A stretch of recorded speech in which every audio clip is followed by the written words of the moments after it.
Everyone. Thank you for joining. We will get started in about 3 minutes or so. I have 12:01. So in the interest of everyone's time, let's go ahead and get started.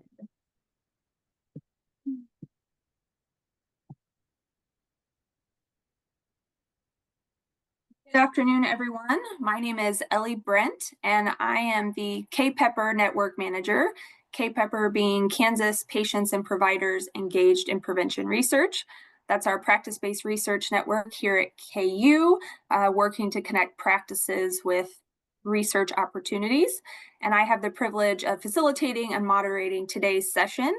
This is our 4th session of the Cancer Screening and Prevention in Action webinar series, and today we will be focusing on colorectal cancer screening in recognition of March being Colorectal Cancer Awareness Month. So thank you for joining us today. A few housekeeping things as we get started. For those interested in continuing education, we do need to see your first and last name and your email to track attendance for today's session. So if you need to hover down over your participant name, if you're joining from an iPhone or some other device that's not recognizing it, please hover over that and enter your actual first and last name or your organization so we can get you those CE credits. And today's session is approved for 1 credit hour for all of physicians, nurses, and social workers. And our presenters and planners have no disclosures. And the important slide for those that are wanting that CE credit, take a screenshot of this or scan the QR code there. That will take you directly to the EADS site. The code for today is 54TAME, so TAME will be your code, and I will show this at the end of the session as well for those that are joining late. And you will have a hard deadline, no exceptions, 5 p.m. on March 18th to request that credit and log in. We'd like to take a quick moment to acknowledge that this project is funded by the CDC, KDHE, and additional support from the University of Kansas Medical Center, as well as the Masonic Cancer Alliance. We'd also like to take this opportunity to share and connect you with our partner, Kansas Cancer Partnership, which is working to bring partners across the state to share information and resources working to reduce the cancer burden in Kansas. And so if you're not a member, would like to join, you can use that QR code pictured there. We'll take you to the registration or information. There's multiple work groups across the state, several regional coalitions. So we would love to get you involved if you have a passion and interest in improving the cancer burden in your region as well as across the state. Today's objectives: we want to review the colorectal cancer screening guidelines and the tests available, identify evidence-based practices and innovative strategies to improve CRC screening in the primary care setting, as well as share resources that can help you in that setting. And we showed this great slide from our partners at KDHE for each of our sessions that it's been relevant, but this is kind of orienting everyone to why we're here today. And this shows that the leading sites of cancer diagnosis and death, specifically for Kansas, are prostate, lung, and bronchus, as well as colorectal, and then female breast. And for today's session, colorectal cancer comes in 3rd for both the average new cases per year, as well as the average deaths for both male and female. So we still have a lot of work to do. And with that, I will get ready to tee off for our presenters today, who are joining us from the Department of General Medicine at the University of Kansas Medical Center. Dr. John Logan is board certified in internal medicine and is a clinical assistant professor. And then Dr. Brandon Comfort is also board certified in internal medicine and is the ambulatory section leader for the Division of General and Hospital Medicine. So thank you both for joining today and sharing your lessons learned, best practices, and improving colorectal cancer screening. Perfect. First off, thank you so much for having us. We are so excited to be able to kind of share what we worked through for the last few weeks in terms of where we were with colorectal cancer screening, where we are currently, and kind of looking towards the future. And then Dr. Comfort is really excellent in that he works in a disciplinary fashion with a bunch of people across the University of Kansas health system to be able to develop new ways to get providers and patients both alike to undergo screening modalities, whatever it ends up being for colorectal cancer. So without further ado, we kind of already talked about this. Why do we care about colorectal cancer screening? It's that it's the third most common cancer in the United States for both men and women. And the hope is with good screening that we can drop that to the fourth or fifth most common as we catch things before they turn into cancer is the goal. And so there is a 4% risk of colorectal cancer in an average risk patient. So 1 in 25 will develop colon cancer. And kind of where it gets really important is that the earlier you catch it, like all other cancers, the better people do. And so we really want to catch it as early as possible to give people the best chance at that 5-year survival rate, as close to stage 0 as we can. Then you can advance. Thank you. So we think about like, this is a huge deal. Third in cancer diagnoses, period. Why don't people get screened? I feel like people especially know about mammogram screening, which is obviously much more prevalent. People constantly ask us about PSA, but no one wants to discuss colorectal cancer screening for several reasons. And so the biggest one, and this was done prior to the Cologuard or FIT DNA testing coming out, but fear was the biggest thing. The fear of the unknown, going under anesthesia, probably for the first time in many people's lives. The prep being unpleasant, they know someone who knew someone that did the prep and they were hospitalized for it. And then just lack of knowledge in general, as well as pain. I think one of the biggest things that I always like to make sure with patients, especially as they approach that 75-year-old kind of recommendation, ambiguity, gray zone, is that they're afraid of the results. And I always talk to people about whether or not they would even do anything if they had colon cancer. Would they go through treatment if it was necessary? And this is also good to know that it's a 10-year survival rate. When you're between 45 and 75, the patients should reasonably have a 10-year survival rate for us to even consider screening anyways. So those are just some of the reasons. So before I set the stage, I was just looking and thinking about other things that I could add. And so I think something that I do want to impose upon everyone is that in general, our colorectal cancer screening numbers have gone up drastically in the last 20 years. So there's been a study that looked at our screening rates in 2005.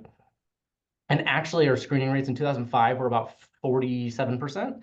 And then that up to 2021, before the USPSTF, as we'll talk about, dropped that recommendation to 45. Just before that, the screening recommendation or the screening completion was about 70%. So pretty amazing, actually. Pretty amazing jump.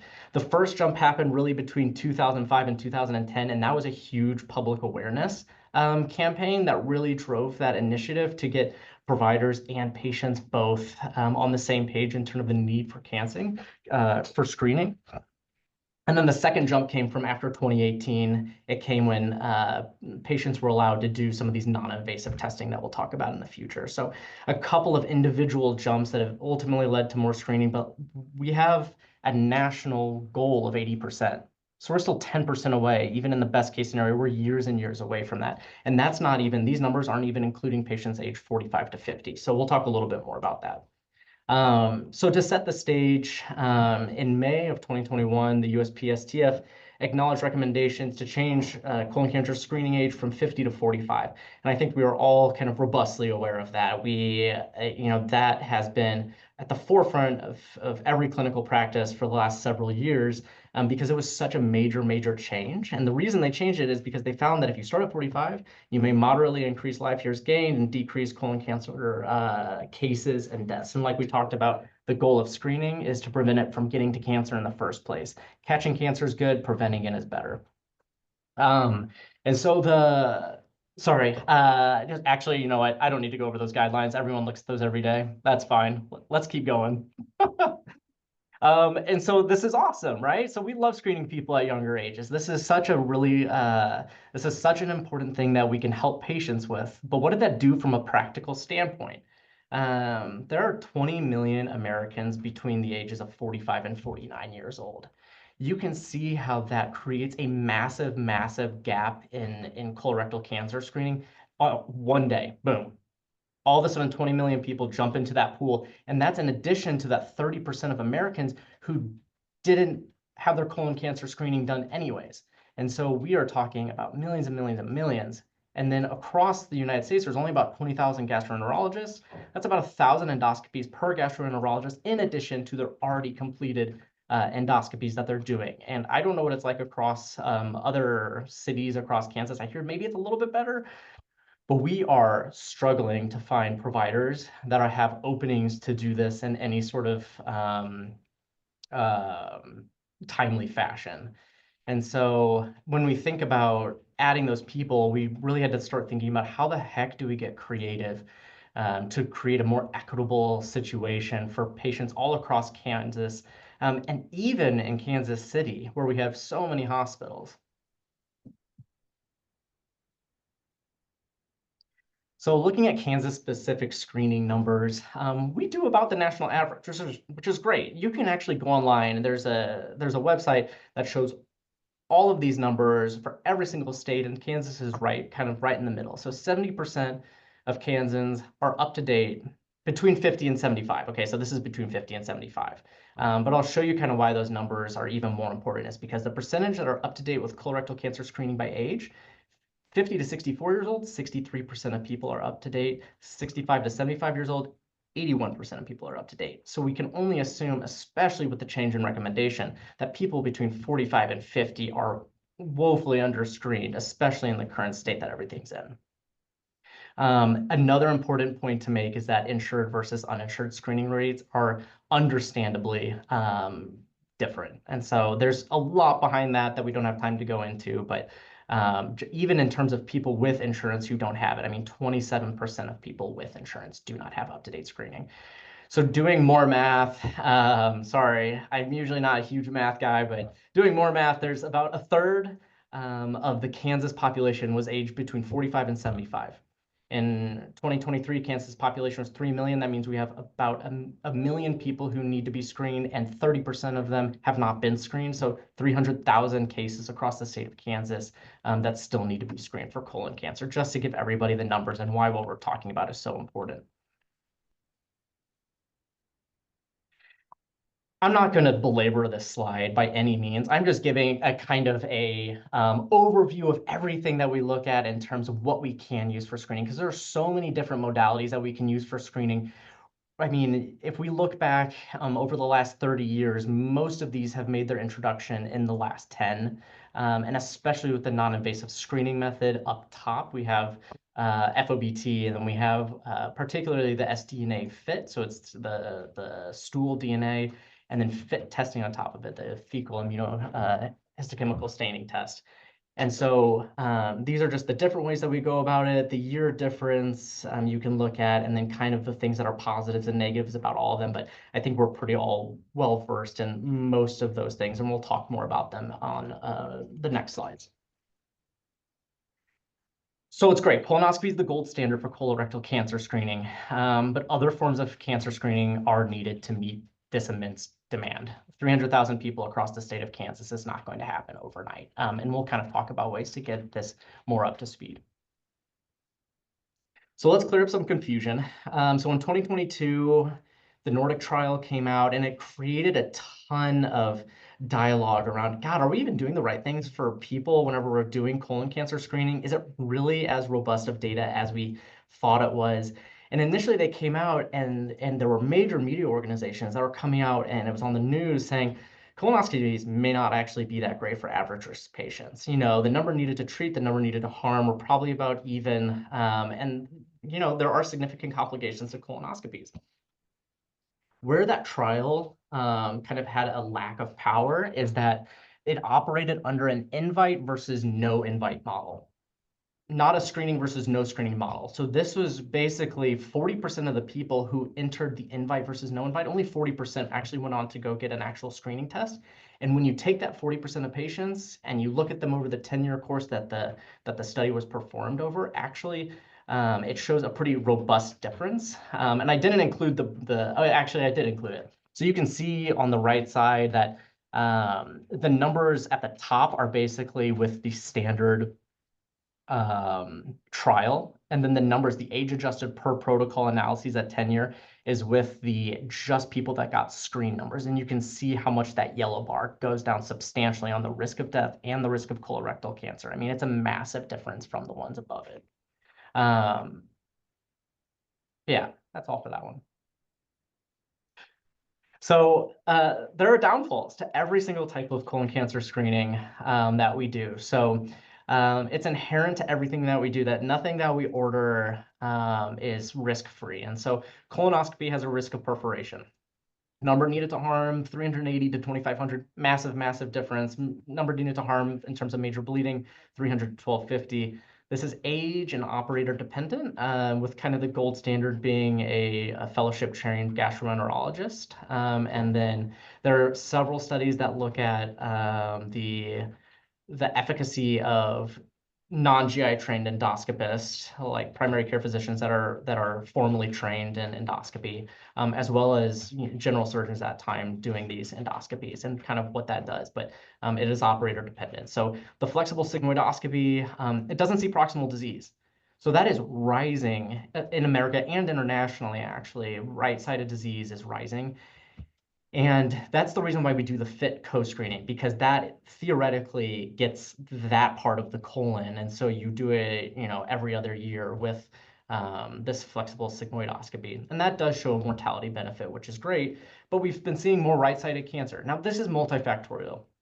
Are we seeing more right-sided cancer because we're doing flexible sigmoidoscopies and we're catching a lot of stuff on the left side, and then that's predisposing people to right-sided cancer? It's possible, but it's just something to consider. If you're going to go under anesthesia, you're going to do bowel prep anyways. Some people would say might as well just see the entire colon, but there are more risks compared to colonoscopy, or there are more risk in colonoscopy compared to flexible sigmoidoscopy. The CT colonography requires a colonoscopy if positive. That's the biggest drawback to it. And then I would say from a primary care perspective, and if anyone's a primary care doctor listening to this, we all know this is a big downfall, is that there's a 70% incidental finding rate. And then that means we have to go chase down that 70% incidental finding rate and explain to patients why they don't need to freak out about these findings, what we're going to do, more follow-ups. It's a lot. Now, Cologuard has several downfalls. The next slide really illustrates that. So the downfall of Cologuard really lays in its sensitivity to non-colorectal cancer detection. And so adenoma rates for colonoscopy, 75 and up. 75% of the time, you will find the adenoma that's there.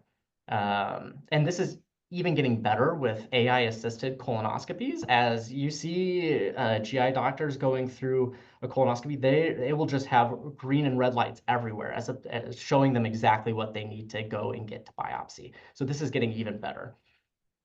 So we look at these non-invasive studies, the FIT, the GFOBT, and the FIT DNA. We see they're okay, and then the FIT DNA actually has a massive increase in the detection for colorectal cancer. So I always tell patients, this is really good at detecting cancer. It is not good at detecting possible precancerous lesions. And as we know, anywhere between 5 and 20% of those precancer or of those adenomas will actually go on to be cancer. And so it's a big discussion that you have to have with people, but we'll talk about when we really reach for Cologuard. So Cologuard is great, and I don't mean this to be a pitch for Cologuard, but the next several slides are going to focus on Cologuard because it's kind of the newest innovation, barring the very last slide that I have. And it is a really, really helpful way to get people up to date on colorectal cancer screening, and it's really good at what it does. And so the big exclusions that you have for this is basically you have to have normal bowel movements. You can't have diarrhea, you can't have bloody stools, you can't have change in stool appearance. You can't have a personal or family history of colorectal cancer. You can't have inflammatory bowel disease. You can't have a history of polyps. And so a lot of people will be like, oh, gosh, I really, I don't want to go for the colonoscopy again. I hated the prep, but they had an adenoma or hyperplastic or something like that on their prior colonoscopy, and they recommended 5-year follow-up. They're automatically excluded. And the nice thing is that whenever they go through the Cologuard website to request for themselves, they are asked multiple questions to ensure that Cologuard is an appropriate screening modality. So it really takes a lot of that cognitive burden off of us whenever we order it or we tell them to go order it for themselves. So this is basically what the Cologuard website looks like. Like I said, we have no affiliation with Cologuard. This is just to give people an idea of what it looks like. And I think there's more information kind of down the road from this organization. So, so that's what it looks like. You click and you say request Cologuard, and then it says, oh, this test might be right for you if you're between 45 and 75 and you're at an average risk. Okay, so they say acknowledge, and then it's really nice because it walks you through exactly what average risk means. So it's not just like, oh, I'm average. Yeah, sure, I'm average risk. It walks you through, do you have rectal bleeding? Do you have pencil thin stools? Do you have new belly pain? Do you have intentional or unintentional weight loss? Next slide. And then do you have a family history of colon cancer or anything else that might bar this? So it asks about previous screening tests, and basically if anything was positive, if it would ask you if there was a polyp identified, and if that was positive, then it says no, and it stops you at all these different points and says it's not appropriate. You need to talk to your doctor about getting something else ordered. And then of course it comes in and says, most patients pay $0, and that zero is something that people really, really like to see. And so that's kind of how it ends. And then you go ahead and you formally request the Cologuard and you put in your insurance information, all that stuff, and they ship it to you. So clearing up some confuse, that's obviously a typo, so confusion. October 12th, 2023, the Center for Medicare and Medicaid Services released a statement addressing some confusing aspects of the screening continuum. In this release, they state, and I'll explain why this is a big deal, is because a lot of providers and patients were getting really wary of going through any non-invasive testing, because if that invasive testing came back, some places were actually charging for diagnostic colonoscopies because that's what they thought they should have been doing. And I think that's actually what they were supposed to be doing before this clarification came out. And so people did not want to go through with it. There was all of this confusion around use of non-invasive testing, and that really got nipped in the bud whenever this came out. And so it said a positive result from a non-invasive stool-based CRC screening test no longer requires that following colonoscopy be a diagnostic colonoscopy. And the reason this is so significant is for cost. I mean, the cost of it drastically goes up. CRC screening tests now include a follow-on screening colonoscopy after a Medicare-covered non-invasive stool-based CRC screening test returns with a positive result. As long as it was done for colorectal cancer screening, which none of these things should be. I mean, at least a Cologuard should never be ordered for anything besides screening. So we now understand that both non-invasive stool-based test and the follow-on colonoscopy are both part of the same continuum of colorectal cancer screening. So no confusion there. Absolutely fine to order. Still, a screening colonoscopy should still be covered by insurance at the same rate that it would have been without using the Cologuard initially. So, we've kind of talked about where we are, what we can use right now, and then what are we looking at possibly using in the future. Is that in 2024, the FDA approved Shield, which is pretty cool name. It's the first blood test that can be used for primary screening for colon cancer. The current data for Shield shows a specificity of 90% for colon cancer, but a sensitivity of only 13% for precancerous growth.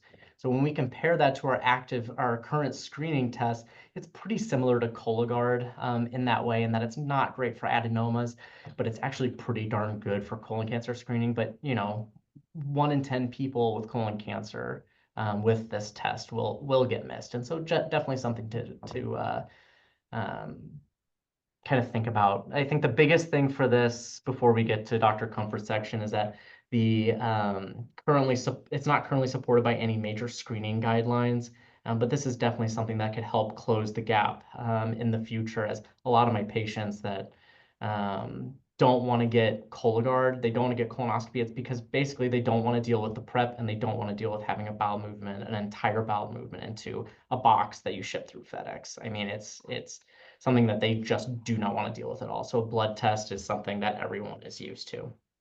Um, and that kind of ends it for my part. And then I have some recommendations at the end, but I think Dr. Comfort is up. Okay, thank you, Dr. Logan. Great overview on that. I think a really balanced approach on that, pros and cons all the way around. And so what we're going to do now is we're going to shift gears and we're going to focus on what we do here at KU on the ground to try to increase screening. I think we can all agree, Dr. Logan makes a great case of why this is important, the different modalities and how we can kind of do this. And so, this has been a multi-year journey for us at KU. If we kind of go back about 10 years or so, we probably had a screening rate of around 50% or so. We look at us today and we're probably close to 80% or something like that. And so we've been able to do that through kind of a multi-tiered strategy. And so we're working with, clinicians on the ground. We have some things that are targeting our clinicians. We have some things at the individual department and clinic levels that we're doing. And then we got some things on the population health level. So things kind of high level across our system. To give you just a little bit of lay of the land at KU so you kind of understand our strategy, is that, we have 4 different departments that provide primary care services at KU. So we have the internal medicine department, which is Dr. Logan and I and our colleagues. We have the family medicine department. We have the community department, which is really kind of our, more private practice arm, I would say. And then we have pediatrics, which doesn't really relevant to our topic today around colon cancer screening. And so, we work within our departments, but we also work across those departments to try to get screening across our entire primary care network at KU, which at this stage is serving about 239,000 patients in the Eastern Kansas region. So we can go to the next slide here. And so what I thought we would do is we'll tell you kind of what we do in these different tiers. And so we'll start out by looking at what we do on the individual physician APP level, providers on the ground. We know that, as primary care physicians and providers that, boy, our days get busy and our visits are busy and we never know really what's behind the door, what patients are going to want to talk about and that sort of thing. And so really our strategy on the individual level is all about keeping colon cancer screening and other important screening tools top of mind. And so it's all about kind of visual representation, just kind of keeping that where we don't overlook that or kind of move past that. So the ways we do this is we try to visualize this kind of within our electronic medical record. And we try to put it in ways that are visible, but not overly intrusive and that sort of thing. And so what I'm showing you here is, so we use Epic at KU. That's our electronic medical record vendor. And on the left side of our screen is what they call the storyboard. And it has a lot of important things, as you can kind of see there, vital signs and what were their last visits within our system and some of those sorts of things. But we have all these important screening kind of what we call care gaps or healthcare maintenance items, colon cancer screening being one of those. And so, off to the right of this, which I didn't show here on this screen clip, is where our note might be, or if we're reviewing the chart or something like this. But this storyboard is a constant depending on what those screens are. So just as a way for us to kind of keep this top of mind, you kind of glance over there, a nice visual representation. Oh, hey, let's make sure maybe they're here for, regular follow-up or something like that. But hey, why don't we talk about some of these screenings that we're behind on, or vaccines or something like that. But, colon cancer, obviously our focus today. Next slide. And then we also focus on a health maintenance tab. So we have a section in our electronic medical record called healthcare maintenance. And this is something that we really have trained all of our physicians and APPs to really utilize that health maintenance tab, so to speak, always kind of glancing at that. It's a way that we can kind of keep track of all these sorts of screenings. So here, we're demonstrating colon cancer screening. This is in a patient that we've never done it on. And so if we see that, if we go to the next slide, you can kind of hover over that, or sorry, next slide, Elliot. Yep. And it'll pull up this kind of place order button, right? So what we're trying to do is make this quick, efficient, easy. You know, I think one of the major kind of areas of burnout and barriers in the primary care world in particular is around all these clicks and things like that in the chart just to order a simple test. And so we try to minimize as best as we can. So we're on the screen, you hover over it, this place order kind of thing will pop up. If we click, you can click right on that from the screen that you're in. If we go to the next slide, Ellie, it'll show kind of what that shows, and it pulls up kind of these different screening modalities. And so the idea is that we should be able to do this within a few seconds if we're sitting there with the patient, kind of hover over it. Oh, they're due. All right, let's get this down, and we can order what we want. So if we want to set them up for colonoscopy, we can choose if we do that on our main Kansas City campus or down in our Olathe campus. If we want to order Cologuard or fit testing or something like that, we can easily kind of just do that all in one sort of smooth thing. And so let's see, next slide. So that's really about what we do, focused on the individual clinicians in the exam room. You know, it's all about trying to keep it top of mind, essentially, and in a busy primary care practice where we have a ton of competing priorities, that we want to keep those important high yield screening things top of mind. On the individual clinic level, we have a number of initiatives that we undertake. And so this is what we do in the Department of Internal Medicine. And so, you know, I think the Department of Family Medicine does something similar, as does the community department.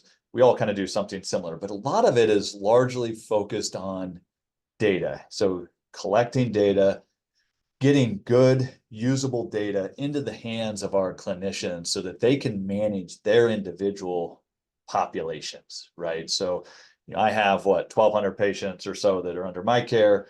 How can I easily see kind of where we are for our individual practice within the larger practice, right? So every month we issue kind of quality reports or quality metrics that goes out to every single one of our clinicians. And this is just a kind of showing you, I guess, mine from November. And we'll get this every month. And so there's a different ones here, you know, colon cancer screening. You can kind of see where am I with my patient panel, right? So 78% of my individual patients are kind of have met the screening or up to date on their colon cancer screening. You can see what our goal is. We've set an internal goal in our group around 72%. And we try to adjust that, you know, depending on kind of how we're doing as a group. If we go to the next slide. So as a part of this quality report that we get, so that's always the first page, is kind of that, just looking at all of our different screenings. And then if we kind of flip through, we have a bunch of different, we try to present the data in variable ways depending on what people like. And so the next page here shows that, you know, here's where we are compared to our practice, for example, as well as where our goal is. And so kind of showing you an example here of where that colon cancer sits in this example, this team success. And we kind of work a little bit more in teams and our practice, mostly because of we're an academic practice. We have residents, and so our residents who we precept, their quality kind of falls under our umbrella, for example. And so that kind of gets all coalesced, which is why we talk about the team success on this. And so what we can see in this example in the colon cancer screening is that, you know, 68% success rate, but we compare that to the practice. As a practice, we're at 76% this month, and then our goal threshold is 72. And so you can see in this particular measure, you know, our practice is meeting the goal where we want, but maybe this individual not quite where we want them to be on average, and we can kind of work with them and try to get their population up, increase on their screenings. If you kind of look on the left lower corner here, is another way that we look at this month to month. And so it allows our physicians and nurse practitioners to kind of see what's the monthly trend kind of going on this. And so a lot of our docs will use some of their administrative time doing some of their own outreach or own kind of population health endeavors. And so this is a way for them to track to see if some of their efforts are showing any sort of improvement month to month. And then on the right-hand corner, there's this box that has points and max points and that sort of thing. And I won't get too much into this, but we have a lot of kind of value-based care, shared savings type of insurance contracts that our group is engaged in. And so we'll use that money, about probably 20 to 25% of our reimbursement comes in the form of some sort of shared savings or something like that. And so the way we distribute that money within our practice is kind of how we're meeting these different measures and that sort of thing. And so, we do track it, but we do have a financial incentive on the individual clinician level tied to that. And you get points based off of how well you are on these different screenings. Next slide. So this is, another way to kind of look at this. Everyone kind of likes their data presented differently. And how we do this is we show where we are as a practice. So that's that kind of top left-hand thing. And you can see we have 16,000 patients in our practice who would be eligible for colon cancer screening, and kind of where our rates are as a practice. And then if you look down right below that, you can kind of see all these lines of team comfort. So that's my team. We have 818 patients that are eligible. So it kind of manages that, or, breaks that down and tries to have some individual accountability for our different populations. Next slide. And then we could break it down by team member. And so, I left mine up here, or my name. You can kind of see we have a lot of transparency in our practice around these sorts of things, but didn't want to share everybody's data on this, but you can kind of see my team. And so I have mine here. If we just break out my patients, and then we look at my residents' patients, right? So all these different other kind of boxes here that you don't see a name over are individual residents of mine. And so we look at this as a team on a monthly basis, and we do it not in a punitive way or trying to call people out necessarily, but really in a way of trying to improve, constantly be improving, right? And so this is where we kind of share a lot of information, like, hey, resident one, like you're doing, your rates are, 70%. Like, what are you doing compared to other people? Are you talking about it differently in the exam room? Are you doing some outreach during your administrative time? Like, how are you doing that? We want to see that data kind of laid across the practice, or across the team in this case. Next slide. And this is, again, not to belabor the point, same type of information, just kind of presented in a little bit of a different way. Some people like it, and this is all done based off of feedback that we've gotten from the doctors over time. Some people like it in bar graphs, some people like it in these kind of rows and columns and that sort of thing. So we try to present it so that the teams can kind of use it how they want to. Next slide. And then one of the nice things about this, and we've blocked out all the names here, but further down in the quality report that we get, is we can see individual patients and who has not met that screening measure, who would be eligible. And so, all those patients are kind of listed there on these different left-hand columns. And we've put kind of what is their next upcoming appointment, and how we use this is either us or our nurses or whoever's kind of going through these reports. We may put a little note in the chart that says, hey, they're coming in April 14th, so-and-so's coming in, they're due for colon cancer screening. Let's make sure we talk to them about that at that visit. And we can see that. You can see a lot of our patients don't have upcoming appointments. And so we find that a lot of our patients who are behind on screenings are oftentimes patients who are not quite as engaged maybe with our practice. They may not be attending visits on a regular basis and those sorts of things. And that's a group that we have that we do some individual outreach to, both as a team in this case. So I might use my administrative time to kind of reach out to them and say, hey, I noticed you're behind, or in my team, I lean on my nurse a lot to do this. And so she's really good about trying to reach out to patients and try to get them kind of caught up on all these important measures. Next slide. And then the other way we do this, so that's all that I just showed you the last several slides are a report that goes out to our individual clinicians, and it's team kind of they're specific to them. They don't get to see everybody else's, but we do talk about this at our meetings. So we meet on twice a month as a group, and we'll review quality metrics like this commonly. And what you're seeing here is this is an example of something that we might show in one of our faculty meetings.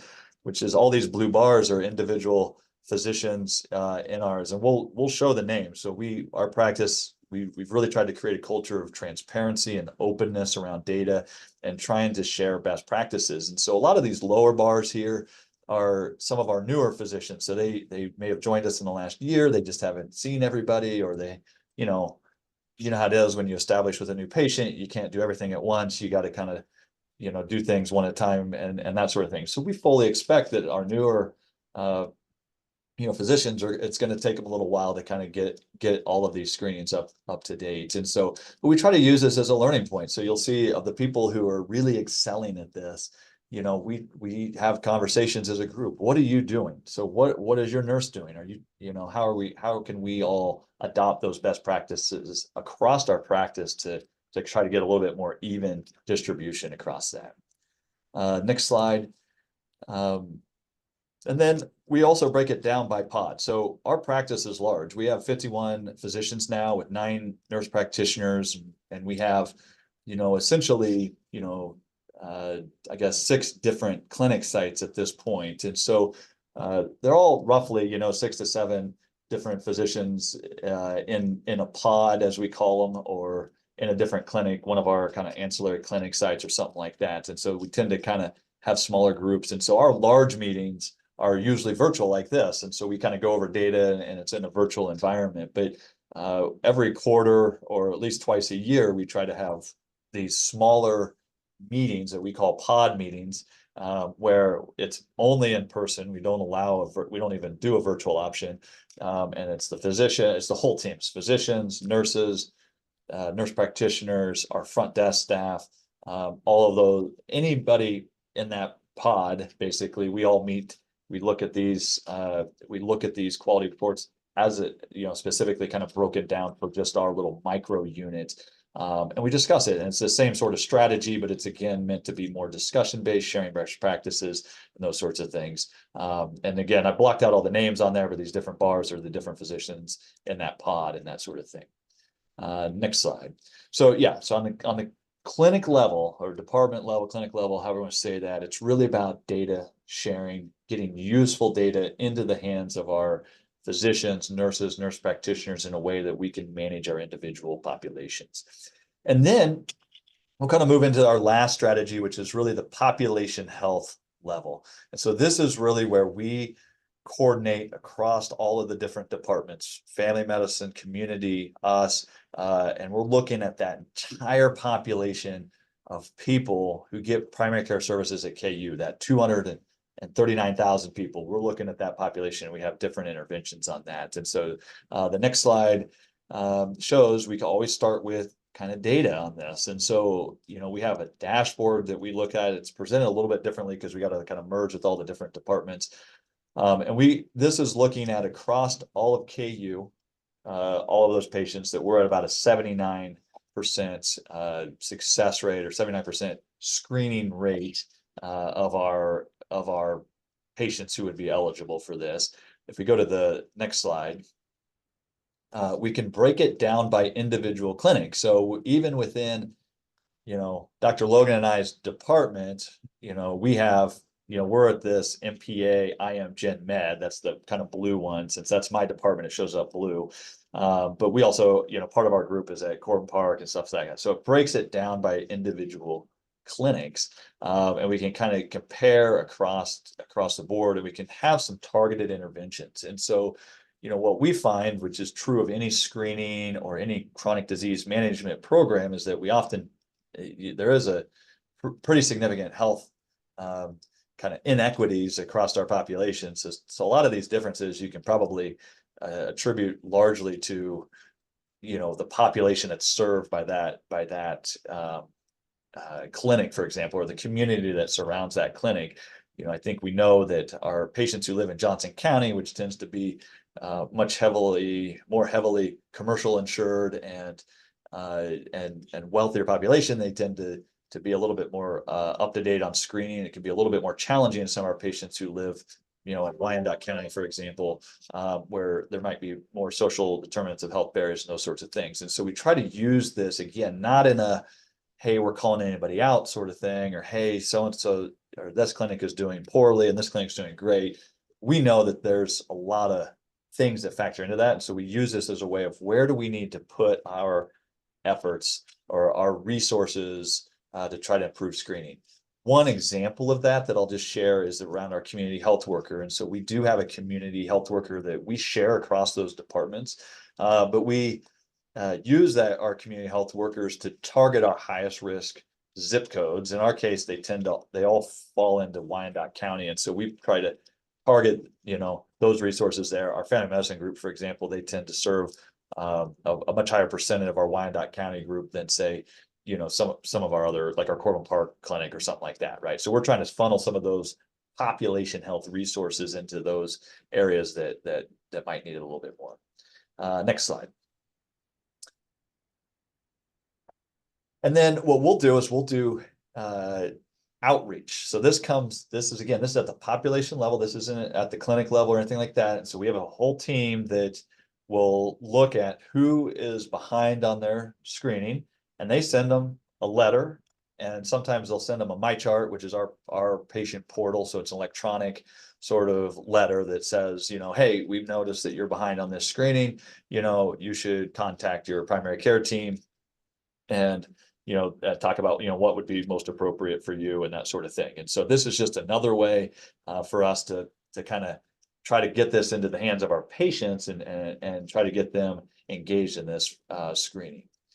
And then next slide, what ties into this, what ties directly into this is a recent endeavor that we've kind of undertaken, which is around standing orders that our registered nurses can sign and initiate. And so, we've created, protocols that if, say a patient of mine gets this outreach letter from our population health team and they call in and they're talking to my nurse, her name is Christine, and she may say, yep, I think, you want to do colon cancer screening, you want to do colonoscopy, and then she has the ability to go ahead and put that order in under a protocol. And so it can actually cut me as a physician out of that process. So it's to make it a little bit more efficient and try to really engage our full team in getting these things up. And so our nurses have the ability, if they're rooming a patient, they can actually, if they're talking to them about that, they can actually put that order in right away. If they are talking to them on the phone or if the patient message is in or something like that, they have the ability to enter these orders. And so on the next slide, I have just an example of what that standing order looks like. And so this one I'm just showing for Cologuard. And it's a lot of the stuff that Dr. Logan kind of went over, who should have the test. We try to be very specific with these protocols. Who should not get this type of modality, for example, and that sort of thing. And especially around colon cancer screening, there is a lot more to consider on that than some of our other screenings, right? Like checking that somebody's urine microalbumin who has diabetes or something, right? There's not a lot of risk to collecting a urine, but there are some risks to these different screening modalities. And so we had to make these very specific to make sure that our nurses feel comfortable with the protocol and to make sure that we're using the most appropriate screening tool for our patients. So if we go to the next one, I just kind of showed, I think, the protocol for colonoscopy as well. And a lot of these kind of have the caveat built into them that if there's any question, you need to talk with your physician, and then they can get that ordered. But what we're trying to do is, again, improve efficiency. If we get a patient who's engaged and ready to go, we want to kind of strike while the iron's hot, so to speak, and get them set up for that appropriate screening tool. And let's see, next slide, I think might be it. And so, yeah, just kind of summarize on that. So that's kind of some of the things that we've done at KU. It's been, a multi-year journey. It's been at least 10 years, I'd say, that we've kind of been doing this, and we try to hit this on every level that we possibly can to try to improve our screening rates. And so I think we'll wrap it up there, but we would certainly love questions, discussion. I think if there's, Dr. Logan and I are always looking for good ideas. So if anybody's doing anything differently, we would be really interested in hearing that, just because, anymore we're managing a large population. We want to make sure that we're doing everything we can to help them. Thank you both, Dr. Logan and Dr. Comfort. We have a few more resource slides, but I want to allow ample time. Is there any questions or any comments, feedback? Anybody wants to come off mute?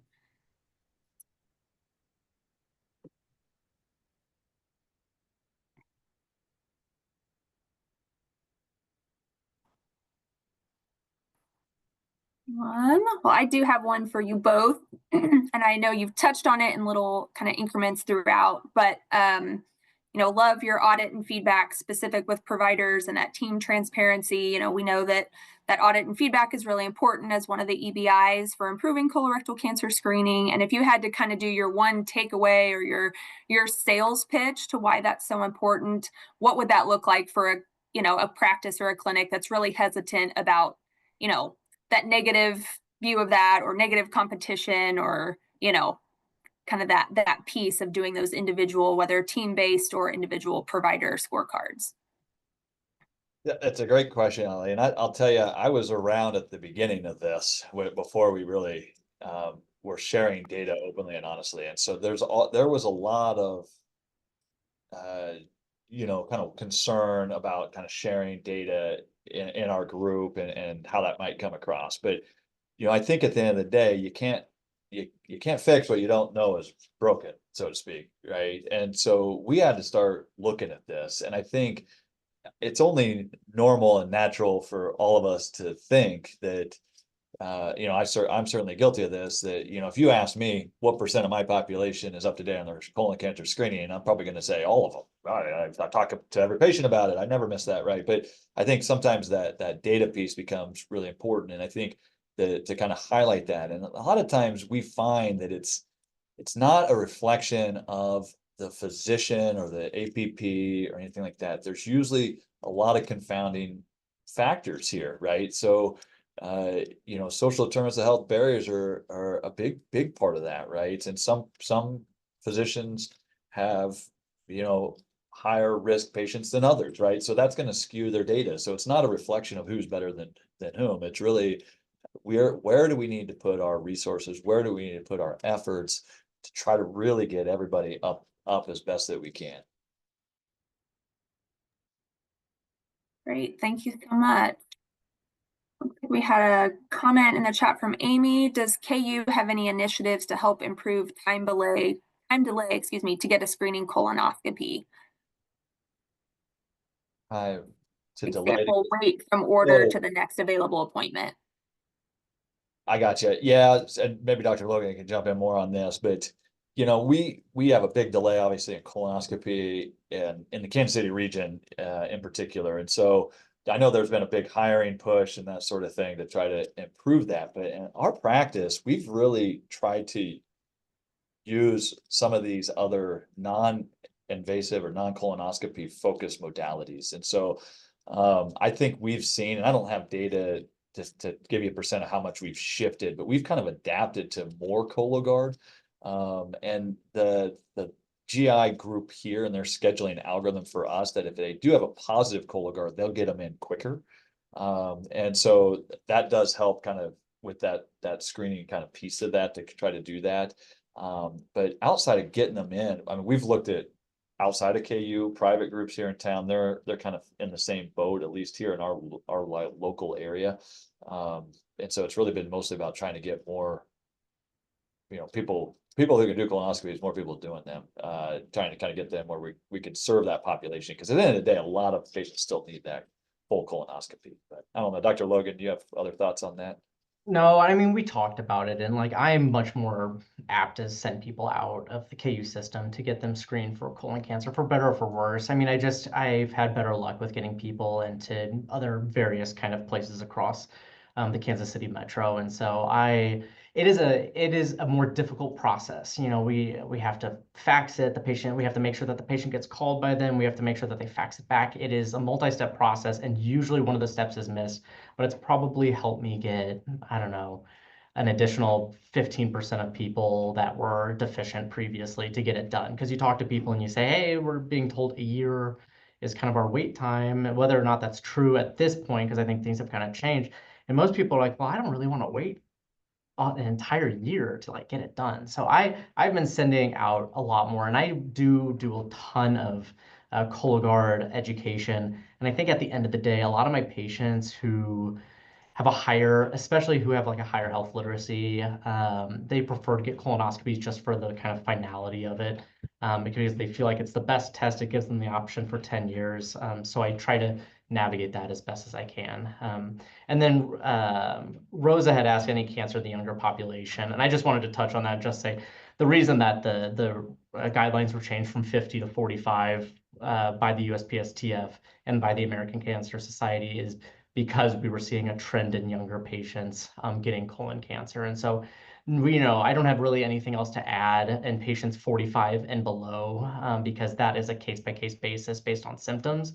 And yeah, sure, cancer can come up in those populations, but they haven't found a dramatic benefit to doing, widespread colon cancer screening in younger populations as it relates to the number needed to harm versus the number needed to help those patient populations. And so,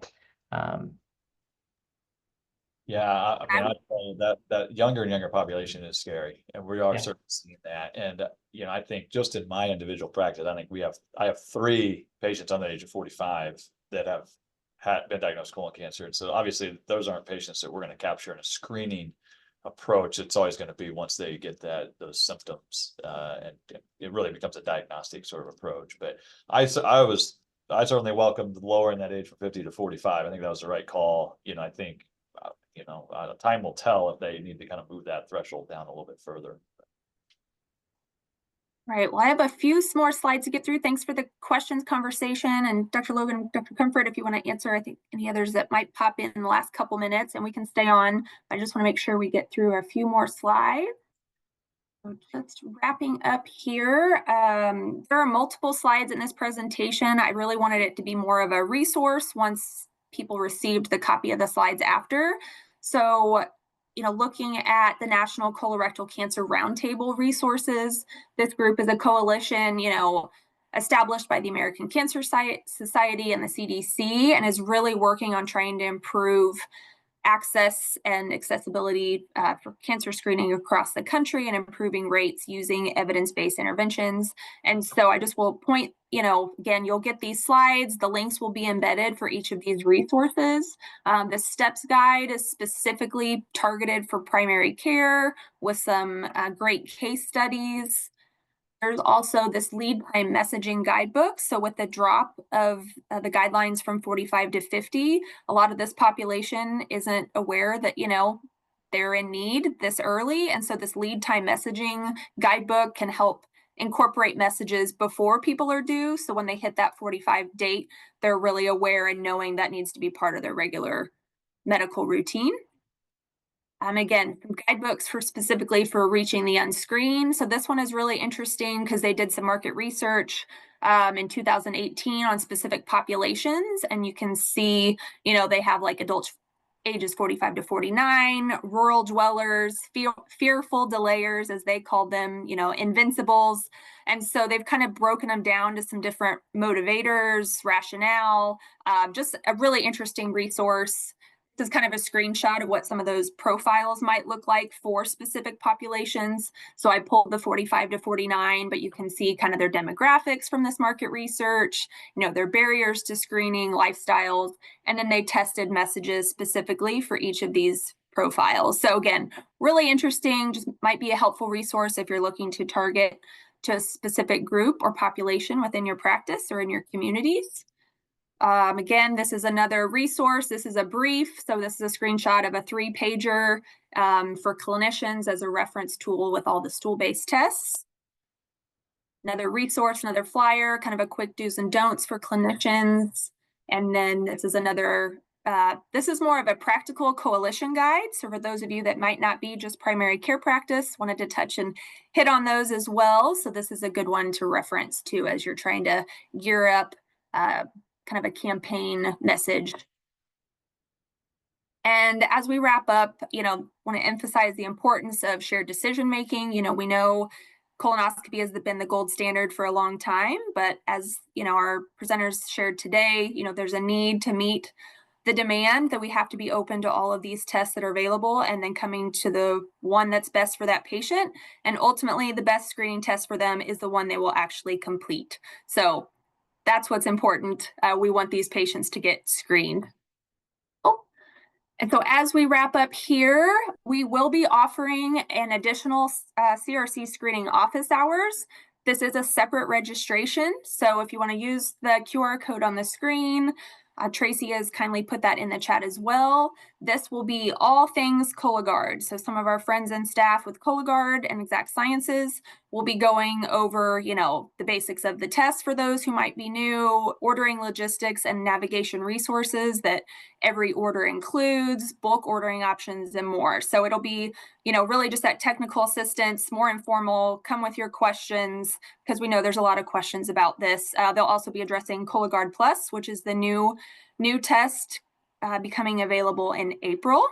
Again, I highly encourage you to register for that. We'd love to see you. And then joining us for our final session of the series will be May 6th. We'll be covering melanoma and sun safety. So as soon as we finalize, we're waiting, I think, on one more presenter to confirm, but we'd love to see you and have a good turnout for that one. If you're registered already for this series, if you're already here, you'll get information on that already.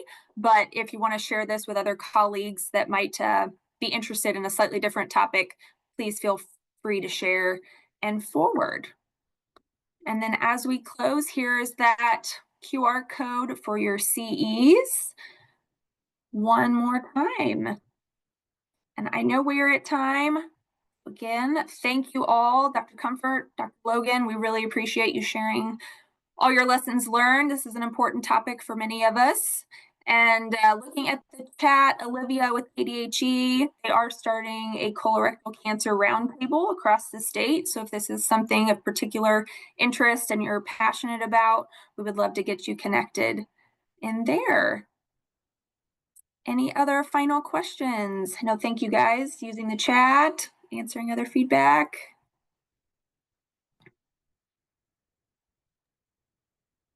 Well, thank you so much for inviting us, Ellie. Really enjoyed this, and yeah, big topic, important topic. And so, yeah, you can always contact us offline if you guys have other ideas or thoughts. We'd love that. Well, thank you guys so much. Again, we appreciate it. Have a great rest of your day. Thank you. Bye. Bye-bye.